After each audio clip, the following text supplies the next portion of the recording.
అండి ఈరోజు princess cut blouse cutting చేసుకుందాం. ప్రిన్సెస్ కట్ బ్లౌజ్కి ఫస్ట్ లైనింగ్ కట్ చేసుకుందాం.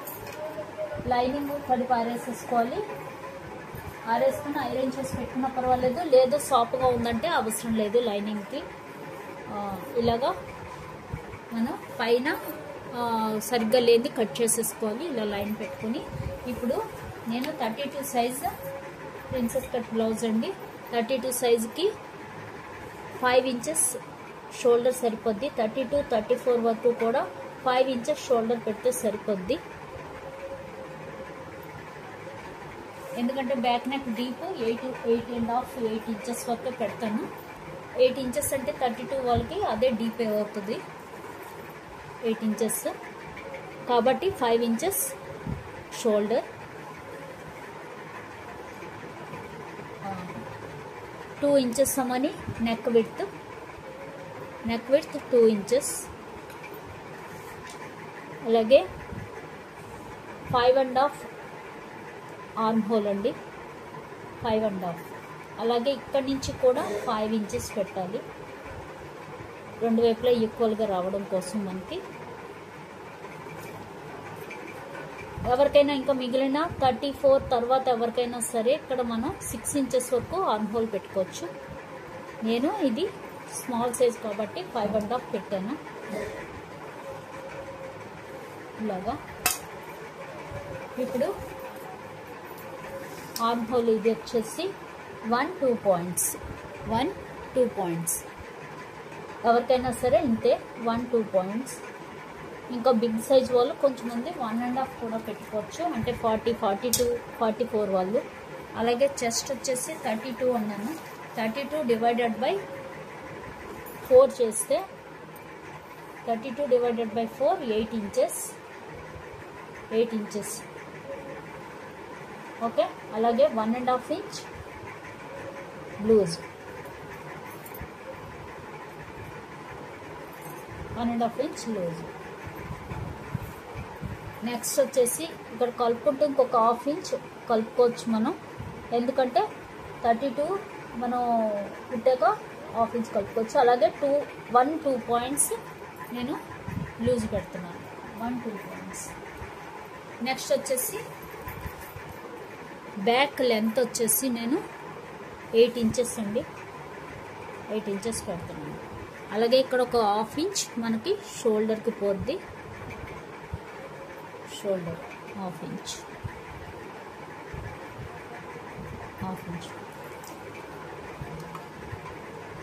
ఇలాగ ఒక 1/2 ఇంచ్.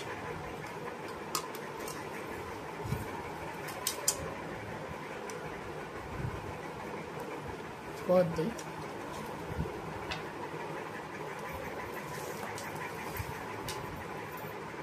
ఇప్పుడు ఇక్కడ నుంచి మనం 8 ఇంచ్ అంటే ఇక్కడ నుంచి మనకి 7.5 వస్తుంది. మనకి షోల్డర్ పోగా మనం 8 ఇంచ్ అంటే స్టిచ్చింగ్ పోగా మనం 8 ఇంచ్ పెట్టుకుందాం. 8 ఇంచ్ స్టిచ్చింగ్ పోగా. అలాగే ఇక్కడ మనం 2 ఇంచ్ పెట్టాం కాబట్టి ఇక్కడ 2.5 వరకు పెట్టచ్చు. అంతకన్నా ఎక్కువైతే షోల్డర్ జారుతుంది, చిన్న సైజ్ కాబట్టి షోల్డర్ జారే ఛాన్స్ ఎక్కువ, అందుకని 2.5 పెట్టాను. 2 పాయింట్స్ కూడా పెట్టచ్చు కావాలంటే.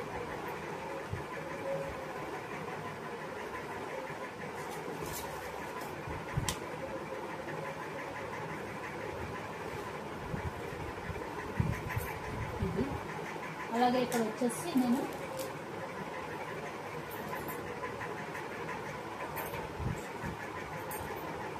రౌండ్ షేప్ ఇస్తున్నాను, నెక్ రౌండ్ షేప్.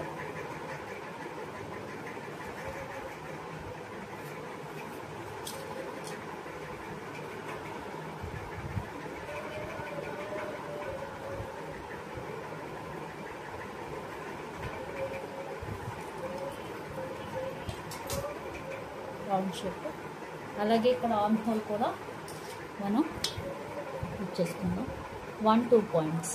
ఓకే,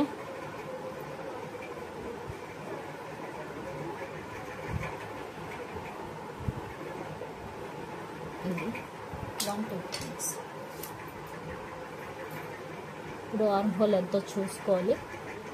నాకు 14 ఇంచెస్ కావాలి. కొంచెం 14.5 ఉంది. 14 ఇంచెస్ అయితే నాకు చాలు. కాబట్టి ఇంకొక 1/4 ఇంచ్ మనం పైకి పెట్టుకోవాలి. ఒక 1/4 ఇంచ్.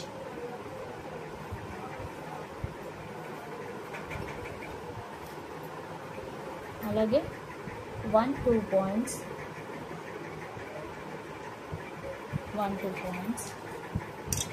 ఇదే 8 ఇంచెస్. నేను 8 ఇంచెస్ పెడతాను, 8.5 కూడా వద్దు. అలాగే ఆర్మ్ హోల్ ఇక్కడ కదా, ఇది లైన్ చూసారు కదా, ఇది లైన్. ఇక్కడ ఆర్మ్ హోల్,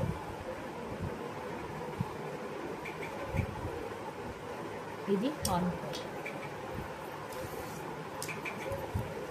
ఇప్పుడు వచ్చేసి 7 ఇంచెస్. 7 ఇంచెస్ కరెక్ట్గా ఉంది. 14 ఆర్మ్ రౌండ్ కాబట్టి 7 ఇంచెస్. 14 డివైడెడ్ బై 2 చేస్తే 7. ఆ 7 ఇక్కడ రావాలి మనకి. ఇది ఫ్రంట్ పార్ట్. అలాగే లెంత్ వచ్చేసి 13 ఇంచెస్. Length 13 inches. పైన ఒక 1/2 ఇంచ్ పెట్టేసాం మనం ఆల్రెడీ. కింద ఒక 1/2 ఇంచ్ పెట్టాలి. అంటే మొత్తం 14 ఇంచెస్ రావాలి. లెంత్ మొత్తం 13 + 1 14. చూసారు కదా, 14 ఇంచెస్ లెంత్ రావాలి.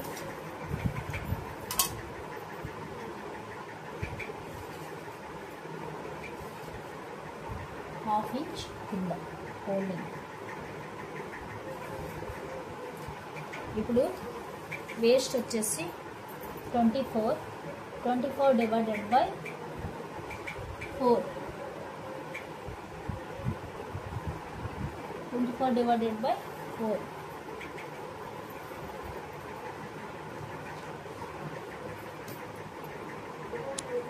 ఇప్పుడు వేస్ట్ వచ్చేసి 24 డివైడెడ్ బై 4 చేయాలి. 24 డివైడెడ్ బై 4 చేస్తే 6 ఇంచెస్. 6 inches waist. అలాగే 1 ఇంచ్, అంటే ఇది 1 ఇంచ్ డాట్ బ్యాక్ పార్ట్ కాబట్టి. అలాగే 1.5 ఇంచ్ లూజ్. 1-2 పాయింట్స్ పెట్టాం మనం పైన. 1-2 పాయింట్స్ పెట్టాం ఇక్కడ కూడా. 1-2 పాయింట్స్ లూజ్. ఇప్పుడు ఇది కలిపేసుకోవాలి. అలాగే ఇది 8 ఇంచెస్ పెట్టాం కదా, మనం 1/2 ఇంచ్ మళ్ళీ కలపలేదు ఇంకా, ఎందుకంటే 32 ఇంచెస్ కాబట్టి. ఇది బ్యాక్ పార్ట్. ఇప్పుడు ఈ బ్యాక్ పార్ట్ మనం ఇలాగే కట్ చేసుకోవాలి. బ్యాక్ పార్ట్ కట్ చేస్తాము. ఇది 2 ఇంచెస్ పెట్టాం, ఇది 8 ఇంచెస్. ఈ 2 ఇంచెస్ కూడా ఎక్కడి నుంచి పెట్టామంటే మనం చూసారు కదా, ఇక్కడ 1/2 ఇంచ్ 8.5 రావాలి. కొంచెం కిందకి వెళ్ళింది 8.5 ఇక్కడికి. ఇది 8.5. ఓకే, ఇప్పుడు ఇదిలాగా మనం కట్ చేసుకుందాం. అలాగే 14 ఇంచెస్ లెంత్ 14 ఇంచెస్. 13 + 1 14. 1/2 ఇంచ్ పైన 1/2 ఇంచ్ కింద కటింగ్ స్టిచ్చింగ్ పోద్ది. ఇది బ్యాక్ పార్ట్ అండి. బ్యాక్ పార్ట్ ఇలాగే కట్ చేసుకోవాలి. తర్వాత ఫ్రంట్ పార్ట్ చెప్తాను.